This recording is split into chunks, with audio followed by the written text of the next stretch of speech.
Impression वृद्धि करने पाई 11टी tips. Number 1, आवश्यकता ठारू अधिक हसंतु नहीं। नंबर 2, आपणकर स्वर को शांत एवं नीरस रखंतु। शीघ्र शीघ्र किछि कुहंतु नहीं। जेतेबेले आपण अन्य का रूम भीतर को जाउछंती फेरिबा समय रे द्वार बंद करी पछकु केबे चाहिबे नहीं। यह आपणकर उपस्थिति को दृढ़ देखाइब। अत्यधिक अस्थिर भाव में दौड़ंतु नहीं, नचेत तुमे विरक्तिकर देखा आरंभ करिब।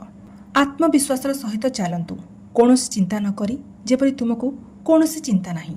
आवश्यकता ठारू अधिक समय पई कौन स्थान रे रुहंतु नहीं। जदि तुमर काम सरी जाए तेबे तुमे सेठारू चली जिबा उचित। सेठारे अधिक समय रहिबा द्वारा लोकंग दृष्टि रे आपणकर समयर मूल्य हजि जाए। कहा सहित कथा हेबा समय रे फोन बाहर करंतु नहीं। आपणक सामने थिबा व्यक्तिଙ୍କ कथा ध्यानर सहित शुणुंतु। मुंड हलाई सेमानଙ୍କ सहित आखिरे आखि मिसई कथा हुंतु। बसिथिबा लोकंଙ୍କ सहित केबे भी हाथ मिलांतु नहीं।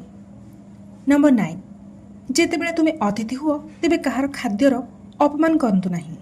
अन्य व्यक्तिଙ୍କ आग्रह अनुसार तांको सहित कथा हुंतु। अप्रासंगिक कथा विषय रे अधिक कथाबार्ता करिबारु दूरे रुहंतु।